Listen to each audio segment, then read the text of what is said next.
The page that you're looking at, the one that has A, B, C, D through NO, all of those things are called slope fields. And those little lines represent the slope at certain points. So first thing we're going to do is we're going to talk about drawing the slope fields. And then we're going to go back to the front of the page and we're going to identify which slope field is which. So on number 1 here, dy dx is x plus 1. This is telling me that the slope at every point is x plus 1. So I start off thinking about points. At the origin, the point is 0, 0. So you don't have to do this every time, but at first it might help you. 0, 0 is the point. It tells me that the slope, the m, is x plus 1. Well, the x value is 0 in 0, 0, so the slope is 1. So at 0, 0, I'm going to draw a little line where the slope is 1. You don't have to have it exact, but you do need to have a positive slope, and it's just a little line. Alright, and I usually like continue on the y-axis or the x-axis and then kind of go over, kind of looking for a pattern, because if the y changes, that's not going to affect the slope. For example, if I have 0, 1, the slope is still going to be 1. If I have 0, 2, the slope is still going to be 1, because it's always x plus 1. So at 0, 1, I'm going to draw a little line with a positive slope. At 0, 2, I'm going to draw a little line with a positive slope. 0, negative 1 would be the same, and 0, negative 2 would be the same, because all of those have the same x value, and then x plus 1 would be 1. So let's look at some other points. Let's look at the point 1, 0.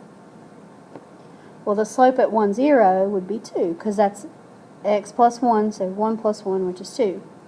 And as long as the x value stays the same, all of those have a slope of 2. So I'm going to go to all of those points and draw a slope of 2, which just means I'm going to have a slope just a little bit steeper than that. And maybe that's a little too steep. Let's just not draw it quite so steep, but it doesn't have to be exact.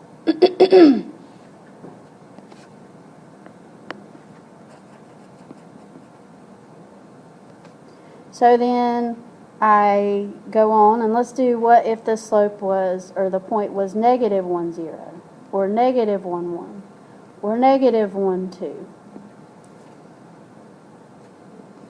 or negative 1, negative 1. The slope is always x plus 1, so I always add x. I get 0 on all of those slopes. So at all those points, I draw a little line where the slope is 0.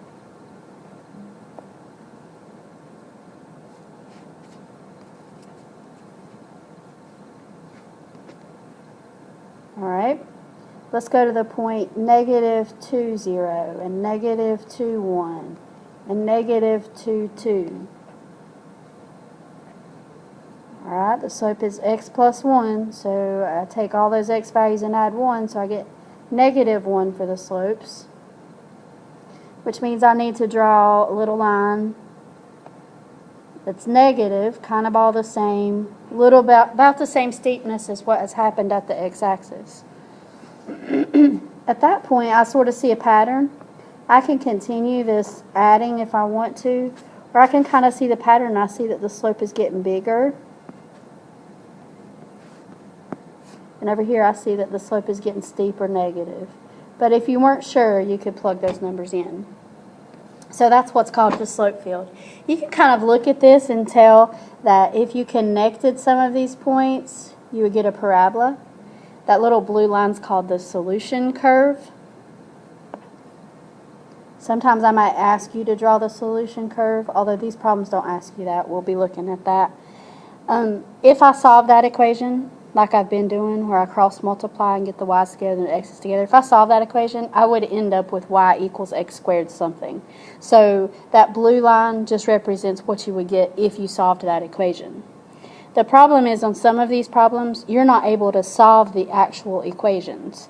And so that's the reason that the slope fields are kind of important, because you can see the graphs without having to actually solve it. So let's try this one that has y represented. Let's just start on the x-axis, 0, 0. All right, the y is what's affected by the slope here. So when the y changes, the values change, but when the x changes, nothing happens. So at all of these places, the slope's going to be 0 because it says the slope is 2y, so it's 2 times the y value. So 0, 0, 1, 0, 2, 0, 3, 0. I'm drawing a little above the x-axis just so you can see it.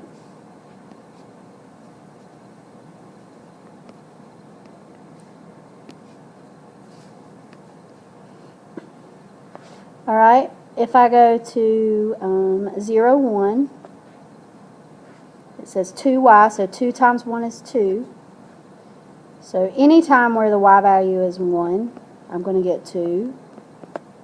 So 0, 1 is 2, so I kind of draw a positive slope with, kind of steep.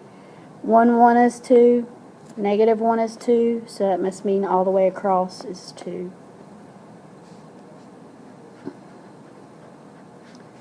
Alright, what if the y value was, I don't know, 0, negative 1?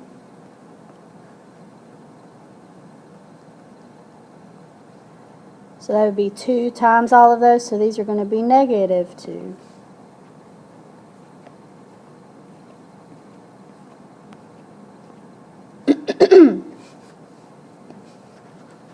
Alright, you can sort of see the pattern, but if you want to continue, just to make sure that you understand, if I went to maybe 0, 2, the slope's going to be 4. So I just need to have it a little steeper. And then on the other one, just a little steeper, those are going to be negative 4. You could work it out if you needed to. And then those solution curves are kind of different. If you solved this, you would end up with exponential equations. But if you kind of just sort of follow the curve, that would be a solution curve, and that would be a solution curve. So there's kind of 2 different kinds, but all of those are exponential equations.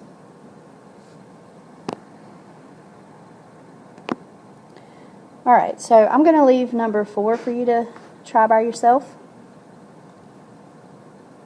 and number 5 for you to try by yourself. I'm going to do one that involves the y and the x's, and then we'll do the others together. So let's do number 3. Alright, this one's a little harder because you have to think about plugging in both the 0 and the 0 for x and y. You get 0. So if I have like 0, 1, 0 plus 1 is 1, so I know that 0, 1 is 1. 0, 2, that'd be 2. Alright, so let's go on the other side. 1, 0 would be 1. So you kind of have to think about what's going on and how they compare. 1, 2 would be 3. So a little steeper than the one before it. I forgot 1, 1, but that should be 2. And so you're kind of just estimating, and it gets a little bit difficult, but that's okay. We can do it. Just takes a little bit of time to think about. So negative 1, 0, well, that would be a negative 1. Negative 2, 0 would be negative 2, and then negative 3. Negative 1, 1 would be 0. Negative 2, 2 would be 0. So I'm kind of thinking about patterns. 1, negative 1 would be 0. 2, negative 2 would be 0. The patterns will help me. Let's see. Negative 2, 1 would be negative 1. It's probably a little too steep. Negative 3, 1 would be negative 2. Hopefully you sort of see a pattern here. Negative 3, 3.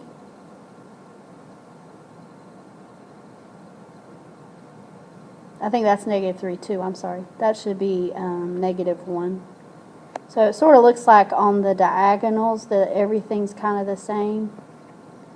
And you could continue this whole process to kind of get the same thing if you wanted to. 2 zeros 2, 3 zeros 3, 2 1's 3, 2 2's 4. So it's just kind of getting steeper as it goes. 2 negative 1 is 1. And they don't have to be perfect, but just kind of an idea. And now if I drew solution curves here, this is one that you actually can't solve, and the curve would be just something like that maybe.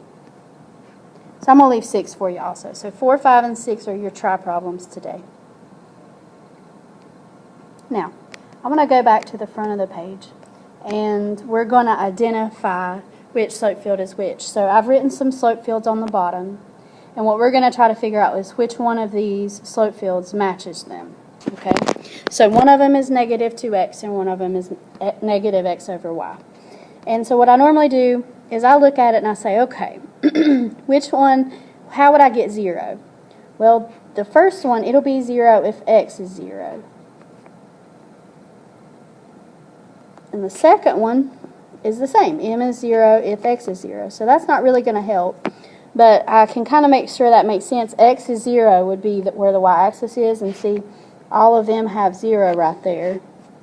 So that's true for everything.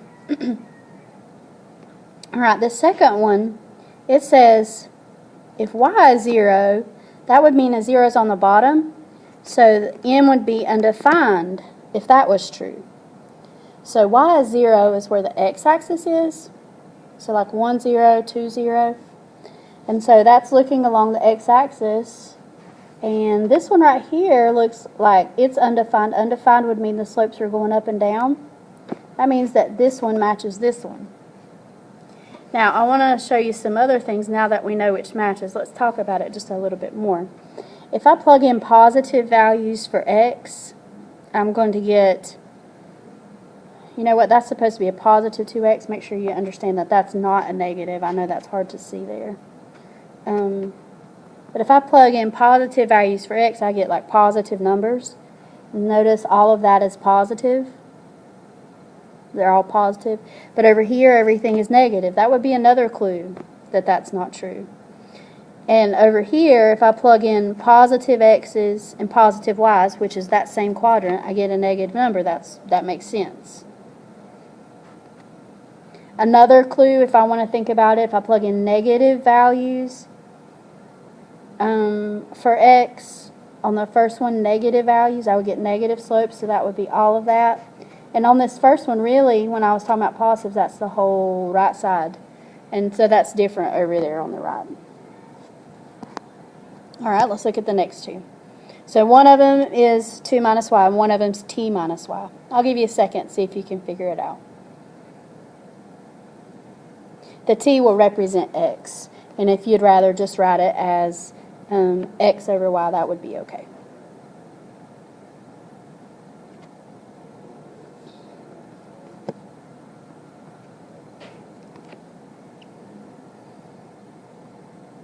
Alright, so on the first one, when y is 2, the slope is 0. That's happening here. This one, x is 0, the slope is 0.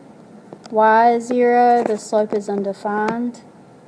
So there's undefined places. There's zeros. And then there's other things you can think about, but this is an important one, knowing where the horizontal asymptote is. If you can figure that out, that really helps you figure it out as well. So that one's that one, and that one's that one.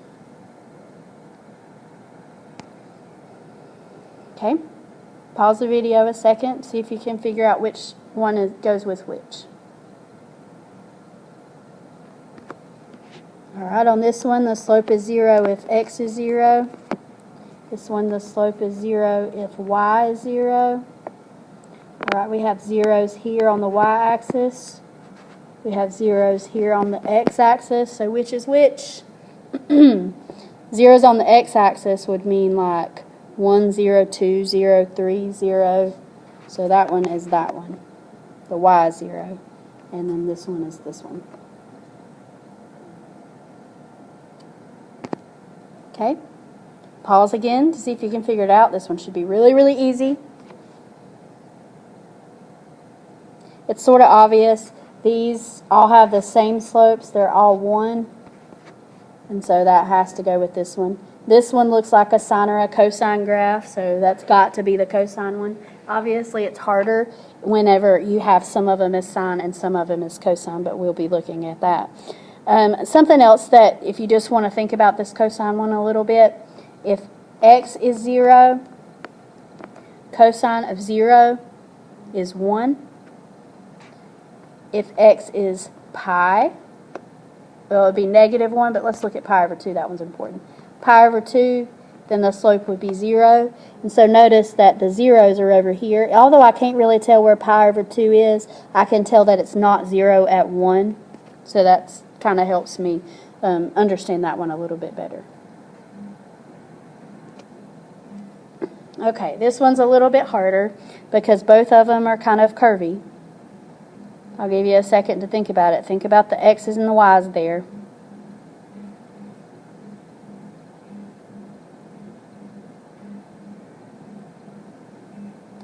All right. On this one, if x and y are the same, so if we have 0, 0, if we have 1, 1, if we have 2, 2, if we have -1, -1, then you would have sine of 0. Sine of 0 is 0. So at all the places where x is the same, then you should have 0 for the slope. So, okay, let's just think about it. 0, 0, maybe 1, 1, 2, 2, 3, 3, -1, -1, -2, -2. See, that's not happening over here where the x's are the same. Okay, so that would be one clue to tell you why this one goes with J. Now, some other ideas, you probably, like on this one, on the first one, if x's were different, like -1, 1, or 1, -1, 1, -1, -1, 1, that's where the zeros are on this one. There may be another way to do it, but that's sort of the way that I think is the easiest. Okay, K and L.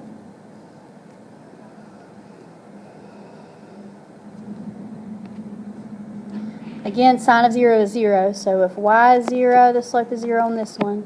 If x is 0, the slope is 0 on this one. See, I have zeros, I have zeros. So L's got to go with the x one, K's got to go with the y one. Alright, and this is the last one. This one's probably hardest to think about.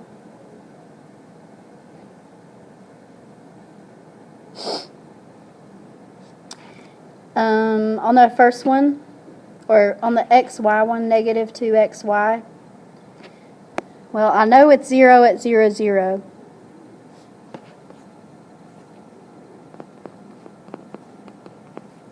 But what else is going on?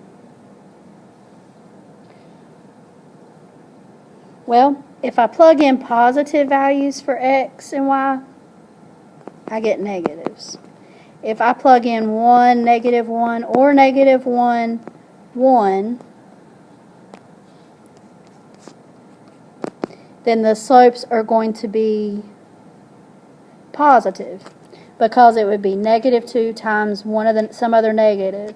So in the first quadrant, it's kind of hard here to see where, here's the x and the y axis on that one. In the first quadrant, everything should be positive.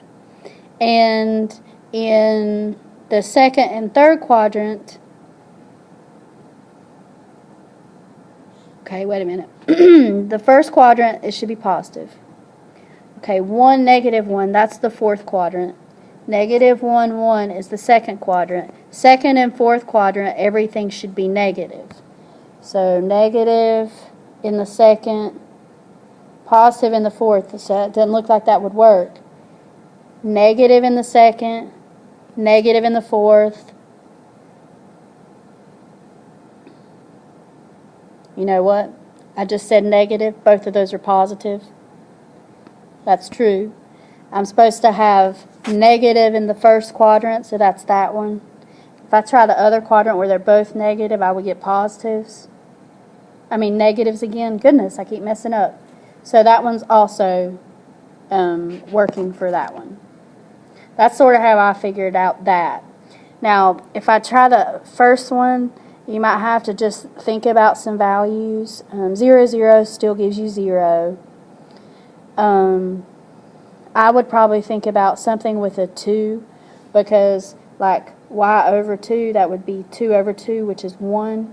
So like, I don't know, 1, 2 would be 0. 1, 2 would be 0. That would be another clue that that one would be that one. So tomorrow, we're going to be looking at more of these and trying to match them up. And then we'll be trying to draw some more slope fields. So 4, 5, and 6 is what I want you to draw. And hopefully you're kind of getting a good idea about them.